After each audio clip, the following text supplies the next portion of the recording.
Welcome to another deep dive. Today, we're going to tackle a question that's been kind of bugging me. How has oil shaped the world as we know it? Yeah, it's a big one. It is a big one. We've got a whole stack of sources, but we're going to mainly be focusing on A Century of War by F. William Engdahl. Great book. Really dives deep into how this one commodity, oil, has driven global power dynamics for over a century. Yeah, I mean, we're talking like secret deals and betrayals and hidden agendas that have shaped everything, like international conflicts, economic policies, even like social movements. It's wild. It's all connected. So Engdahl kicks things off by painting a picture of the world before oil was king, and he makes this really interesting argument that the decline of the British Empire was actually tied to its reliance on coal. Right, coal powered the first industrial revolution, but it had its limits. A coal-powered navy can only travel so far before it needs to refuel. Yeah. It's not exactly the most efficient fuel source. And then you've got Germany on the rise, Right, embracing oil and all this new technology. They were basically leapfrogging ahead. exactly. They saw the potential of oil early on. They understood that it was the future of energy and that it would give them a huge advantage. It's like a changing of the guard with oil as the new kingmaker. You could say that. Yeah. And this becomes incredibly clear during World War I. The Allies, with their access to oil, had a clear edge, especially in naval warfare and the use of things like tanks and trucks. So oil basically fueled the tanks, the ships, the planes that define modern warfare. Absolutely. World War I was the first major conflict where oil's strategic importance became impossible to ignore. It changed everything. And Engdahl doesn't shy away from the controversial stuff either. He goes deep into how this scramble for oil completely reshaped the Middle East. You know, the Sykes-Picot Agreement. Oh yeah, the secret pact between Britain and France, carving up the Ottoman Empire after World War I, basically redrawing the map of the Middle East. And it wasn't just about territory, was it? Oil was at the heart of it all. Absolutely. The discovery of vast oil reserves in the Middle East turned the region into a strategic prize. The Sykes-Picot Agreement was a way for Britain and France to secure their access to those resources. And this whole thing with the Balfour Declaration, the letter promising British support for a Jewish homeland in Palestine, Engdahl, suggests that this too was linked to strategic interests in the region. It's a complex issue. But yeah, the Balfour Declaration adds another layer to the story. It shows how the pursuit of oil and power was intertwined with other geopolitical goals. It's like this chain reaction with one event setting off another, all driven by this underlying thirst for oil. It's crazy. Yeah, and the consequences are still being felt today. So Engdahl then shifts his focus to the rivalry between Britain and the U.S. after World War I. I mean, these two countries were like best frenemies, right? Totally. Despite their close ties, they were locked in this fierce competition for global dominance, especially when it came to finance and oil. They both knew whoever controlled the oil controlled the future. That's right. And this is where things get really interesting. Engdahl reveals this secret pact between British and American oil companies called the As-Is Agreement. The as-is agreement, what's that all about? Well, instead of continuing to fight for market share, these companies basically formed a cartel. They agreed to divide up the global oil market and control prices. Wait, so they just decided to stop competing and collude instead? That sounds kind of shady. It was basically, they were like, let's just keep things as is and not rock the boat. Hence the name As-Is Agreement. And this wasn't just a short-lived thing, right? This basically created an Anglo-American oil cartel that held sway over the industry for decades. That's right. This cartel, which became known as the Seven Sisters, dictated the global energy landscape for a very long time. They influenced political decisions and impacted the lives of millions around the world. It's hard to overstate the power they wielded. This small group of companies essentially held the world's energy supply in their hands. And as we go deeper into Engdahl's book, we'll see how that power was used and sometimes abused. I have a question, though. For those who might not be familiar with the term, can you explain what exactly a cartel is? Sure. A cartel is basically a group of independent producers or sellers of a product who collude with each other to control production and pricing. They work together to manipulate the market in their favor, often at the expense of consumers. So in the case of the Seven Sisters, they were essentially acting as a monopoly. Essentially, yes. Mm. By coordinating their actions, they were able to maintain artificially high oil prices and limit competition. This as-is agreement sounds like it had some pretty far-reaching implications. It did. It shaped the global energy landscape for decades, and laid the groundwork for many of the events that followed. Which brings us to the aftermath of World War II and the whole Bretton Woods system, right? Exactly. With the U.S. emerging as the dominant economic power after the war, the Bretton Woods system was established to create a new global financial order. But oil, as always, played a central role in this new order. Oh, absolutely. You can't separate the two. The U.S. dollar became the world's reserve currency, and oil, the world's most crucial commodity, was priced in dollars. This laid the foundation for what we now call the petrodollar system. Okay, so the petrodollar system means that oil transactions are conducted in U.S. dollars. Why is that so significant? It's significant because it gives the U.S. tremendous economic and geopolitical leverage. Countries that need oil are forced to acquire U.S. dollars, which in turn supports the value of the dollar and allows the U.S. to run massive trade deficits without facing the usual economic consequences. That's a pretty sweet deal for the U.S., but what about everyone else? That's exactly what Engdahl explores. He argues that while the petrodollar system benefited the U.S. and its allies, it had devastating consequences for developing nations. Can you explain that a bit further? I mean, if they need oil, right? What choice do they have? Well, their economies become vulnerable to fluctuations in the value of the dollar, and they're often forced to borrow heavily in U.S. dollars to purchase oil. This can lead to a cycle of debt and dependency, hindering their economic growth and development. It's almost like a hidden tax on developing nations, all to prop up the U.S. dollar and its dominance. That's a pretty accurate way to put it. And as we'll see, this petrodollar system became a key tool in maintaining U.S. hegemony and changing the global energy landscape. But it wasn't without its challengers. This is where we get to one of the most intriguing figures in Engdahl's book, Enrico Mattei, the Italian industrialist who dared to defy the Seven Sisters. Mattei was a fascinating guy. He headed the Italian state oil company, Eni, and he believed that oil-producing nations deserved a fairer share of the profits. He went against the grain, negotiating directly with these nations and offering them better deals than the Seven Sisters were willing to give. He sounds like a real maverick, taking on the establishment like that. He was. And his efforts, while ultimately unsuccessful, sent shockwaves through the industry. He proved that it was possible to break free from the cartel's grip and to forge a more independent path. But his defiance came at a cost, right? Wasn't there something suspicious about his death? Yeah, Mattei died in a plane crash in 1962, under mysterious circumstances. Some believe it was an accident, while others suspect foul play. Engdahl certainly hints that his death was a bit too convenient for the Seven Sisters, who saw him as a threat. It's a chilling reminder of the lengths to which powerful interests might go to protect their power and profits. So even though Mattei's efforts didn't completely dismantle the Seven Sisters' control, did they inspire other challenges to the Anglo-American dominance of the oil industry? Absolutely. In 1976, 85 non-aligned nations came together in Colombo, Sri Lanka, with a bold proposition. Wait, what are non-aligned nations? These were countries that chose not to formally align themselves with either the U.S.-led Western Bloc or the Soviet-led Eastern Bloc during the Cold War. They wanted to chart their own course, independent of superpower influence. So what was their proposition? Led by India, Sri Lanka, and Guyana, they proposed a new economic order that aimed to challenge the Anglo-American dominance of the global economy. They sought greater control over their own resources, a fairer share of global trade, and a more equitable distribution of wealth. It sounds like a direct challenge to the existing power structure, particularly the control wielded by the U.S. and its allies through the petrodollar system. It was.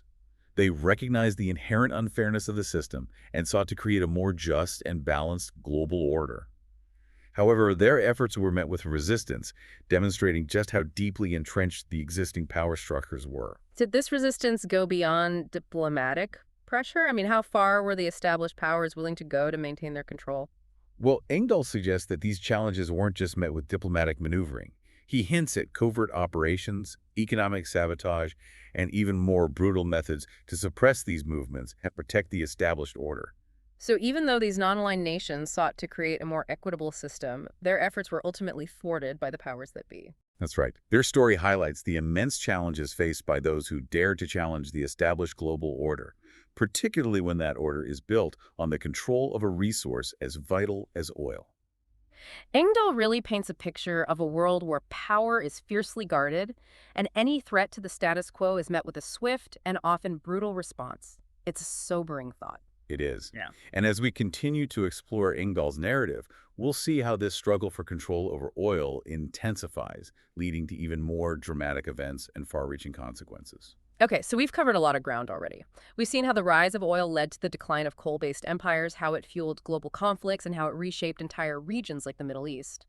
We've also seen how a small group of companies, the Seven Sisters, established a cartel to control a global oil market, and how the petrodollar system cemented the U.S.'s economic and geopolitical dominance. But this dominance, as we've seen, wasn't unchallenged. Where do we go from here? Well, Engdahl then takes us to the late 1970s, a period marked by economic turmoil and political upheaval. It's a decade where oil once again takes center stage, driving global events and shaping the course of history. So oil shocks, economic crises, challenges to the established order. It sounds like the 1970s were a pretty wild ride. They were. And Engdahl's book does a masterful job of connecting the dots, revealing the hidden forces at play and the unintended consequences that ripple through history. Are you ready for the next chapter of our deep dive? I am all ears. Let's unravel this tangled web of oil and geopolitics. The 1970s, yeah, definitely a turbulent time. I mean, the world got hit by not one, but two major oil shocks.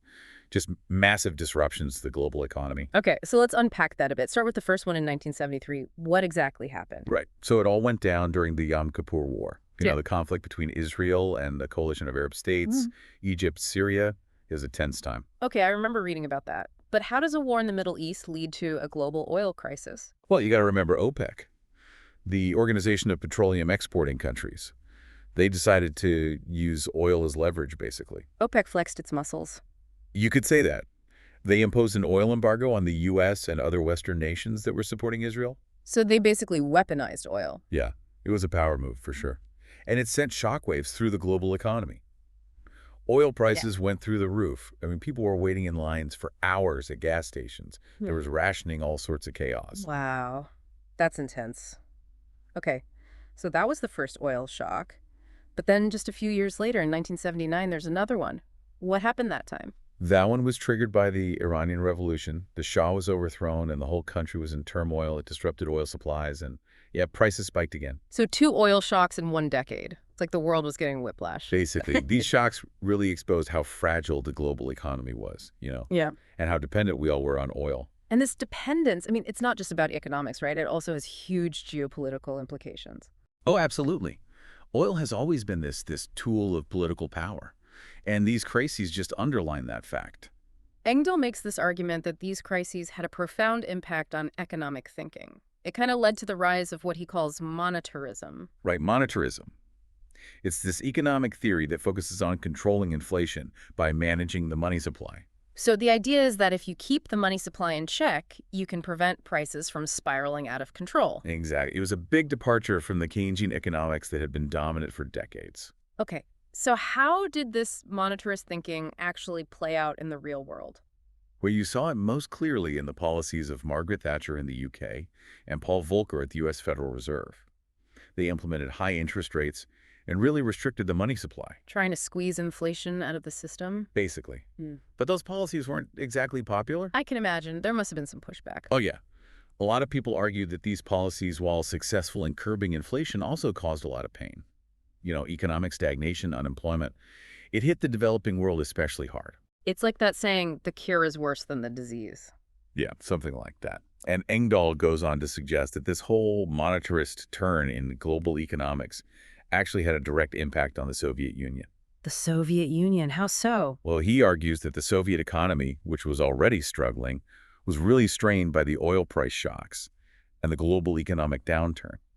It contributed to the growing discontent and instability within the Soviet bloc. So he's connecting the dots between oil, global finance, and the eventual collapse of the Soviet Union. Precisely.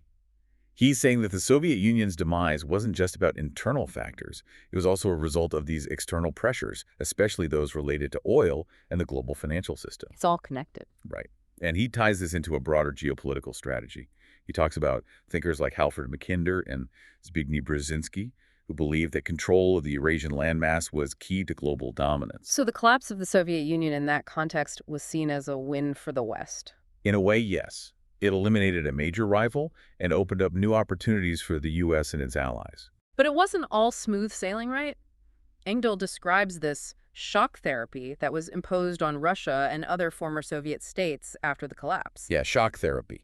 It was this rapid privatization of state-owned industries, deregulation of the economy, basically trying to force them into a free market system overnight. Sounds kind of chaotic. It was. Hmm. And it was very controversial. Some people argued that it was necessary to make the transition to a market economy, but others said it was implemented too quickly and caused a lot of suffering. So it backfired in some ways. You could say that. It created a new class of super-rich oligarchs who basically grabbed up all the state assets at bargain prices, while ordinary people saw their living standards plummet. It's like the rich got richer and the poor got poorer. Exactly. And Engdahl suggests that these policies were actually designed to weaken Russia and prevent it from challenging the West again. So keep Russia down and keep the oil flowing. Basically. He argues that the U.S. in particular was keen to ensure that Russia's vast natural resources would be accessible to Western companies. It's a pretty cynical view of the post-Cold War world. It is.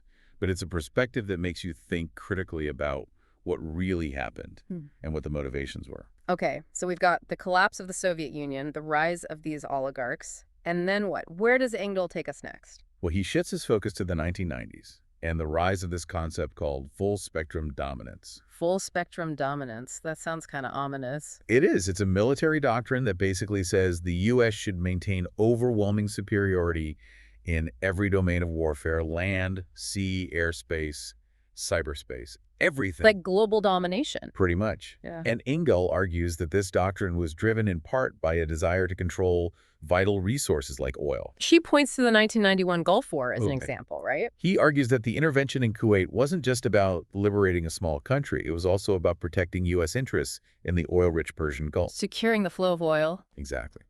And he also talks about the U.S. interventions in the Balkans during the 1990s. He suggests that those were also motivated by a desire to expand NATO's reach and contain Russian influence. So again, it's all about oil and geopolitics. Pretty much. He's arguing that those two objectives were often inseparable, and that the U.S. was willing to use its military might to achieve both. Okay, so we've moved from the Cold War to the 1990s, and then what happens? Well, Engdahl then delves into the George W. Bush administration and the whole neoconservative ideology that shaped their foreign policy. Neoconservatism, I remember that term. It was all over the news back then. But remind me what it's all about. So neoconservatism is this political ideology that emphasizes American exceptionalism.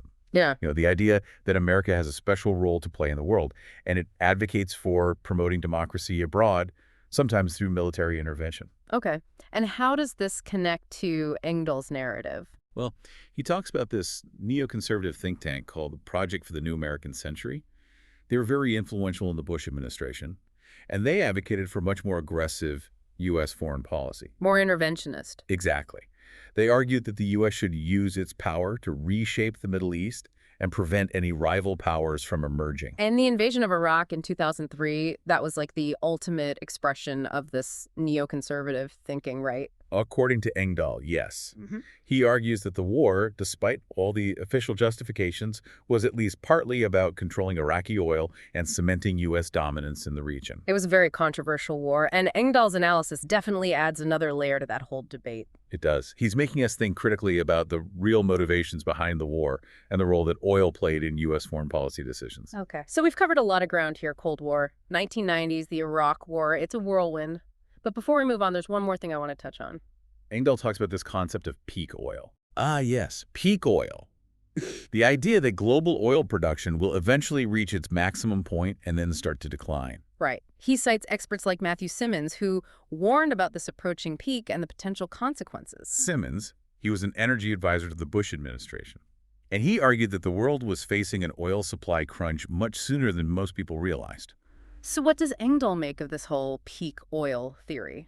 Well, he suggests that the U.S. military expansion into new oil-rich regions like Sudan, Colombia, Venezuela, it's all part of a scramble to secure access to dwindling oil supplies. So basically, the U.S. is preparing for a future where oil is scarce and everyone's fighting over it. That's his argument. And he says that this competition could lead to new conflicts, what he calls resource wars. That's a scary thought. It is. But it's a reality we need to confront. We can't just assume that oil will always be there. Okay, so we've gone from the oil shocks of the 1970s to the collapse of the Soviet Union to the rise of neoconservatism to the looming threat of peak oil. It's a lot to process. And it seems like there's this underlying theme of control running through it all. Control of oil resources, control of transportation routes, control of the financial system that underpins it all. Absolutely. It's a constant struggle for power. And as we've seen, that struggle has had profound consequences for everyone. Engdahl's book is definitely a wake-up call. He's not sugarcoating anything. Nope. He's laying it all out there. The challenges we face, the risks we need to address, the choices we have to make. It's not always easy to hear, but it's essential information. So where do we go from here? What's the next chapter in this story? Well, Engdahl dives even deeper into the financial system. He explores how the petrodollar system specifically plays a central role in maintaining Anglo-American dominance. But that's a conversation for the next part of our deep dive. I'm on the edge of my seat. This is getting really good. All right. So we're back, and we left off talking about the financial system and how it all ties into this whole oil and geopolitics thing. Ready to dive back in? Absolutely. Let's get into it. So Engdahl's argument is that this petrodollar system, the one where oil is priced in U.S. dollars, it's not just about convenient transactions. It's actually a cornerstone of U.S. power. Exactly. It's way more than just a simple monetary system. It's a tool of economic and geopolitical dominance. I can see that, but how exactly does it give the U.S. so much leverage? Well, think about it. Countries that need oil have to acquire U.S. dollars to buy it. Right? That creates this constant demand for the dollar, which keeps its value high. And that, in turn, allows the U.S. to run these massive trade deficits without suffering the usual consequences. It's like a built-in advantage. Exactly. It's a brilliant system if you're the U.S. But Engdahl argues that there's a flip side to all this. It's not so great for everyone else. Yeah, he talks about how the petrodollar system has been particularly devastating for developing nations. Right. They often have to borrow heavily in U.S. dollars to buy the oil they need, which traps them in this cycle of debt and dependency. It's like they're stuck on this economic treadmill, always trying to catch up. That's a good way to put it. And Engdahl goes even further. He looks at the role of institutions like the International Monetary Fund and the World Bank. Ah, the IMF and World Bank. Those guys, I remember reading about their structural adjustment programs and all the controversy surrounding them. How do they fit into all of this? Engdahl argues that these institutions, which are supposed to be neutral, are actually tools of Anglo-American power. He says their structural adjustment programs, the ones they impose on developing countries as a condition for loans, are designed to benefit Western corporations and financial interests. So these programs, privatization, deregulation, austerity measures, it's all about furthering the dominance of the U.S. and its allies. That's Engdahl's point. He says these policies create opportunities for Western companies to acquire assets in developing countries at bargain prices, basically transferring wealth from the developing world to the West. It's a pretty grim picture. It sounds like he's saying the system is rigged against developing nations. He is. He argues that the petrodollar system is one of the key mechanisms by which this global power imbalance is maintained. Engdahl's analysis is really eye-opening, but it's also kind of depressing. It seems like he's saying there's no way out of this system. Well, he's definitely a critic of the status quo. Yeah. But he does highlight instances of resistance. People and organizations that have challenged the Anglo-American dominance of the oil industry. Like Enrico Mattei, the Italian industrialist we talked about earlier. Exactly. Mattei showed that it was possible to defy the Seven Sisters and offer a different model. But Engdahl also devotes a lot of attention to OPEC, the Organization of Petroleum Exporting Countries. OPEC, right? The ones who orchestrated that oil embargo back in the 70s. Exactly. That was a pivotal moment. It showed that OPEC had the power to disrupt the global energy market and use oil as a political weapon. It was a huge challenge to the established order. It was, and it signaled a shift in the balance of power. So Engdahl takes us through the oil shocks, the rise of OPEC, the collapse of the Soviet Union, the neoconservative agenda, the threat of peak oil. It's a whirlwind tour of history. But where does it all lead? What's the takeaway message here? Well, I think one of the most important things Engdahl wants us to understand is the centrality of control. This whole story is about the struggle to control oil resources, transportation routes, and the financial system that underpins it all. It's a never-ending power struggle. And that struggle has shaped the world as we know it. Absolutely. It's led to wars, revolutions, economic crises. It's impacted the lives of billions of people. Engdahl's book is a powerful reminder of how much our world revolves around oil. It is. And it's a call to action. He wants us to think critically about our energy choices and the systems that govern our lives. So what can we do? Where do we go from here? That's the big question, isn't it? There are no easy answers, but I think it starts with awareness. We need to understand the history, the forces at play, the challenges we face, and then we need to start demanding change. Change in our own lives, change in our communities, change in our governments. Exactly. Yeah. We can't just sit back and wait for someone else to fix this. We all have a role to play. Well said. I think that's a good place to wrap things up. This has been a fascinating and thought-provoking deep dive. It has. Thanks for having me. And thanks to all of you for listening. We hope this deep dive has given you a new perspective on the world of oil and geopolitics. And we hope it's inspired you to keep learning, keep questioning, and keep pushing for a better future.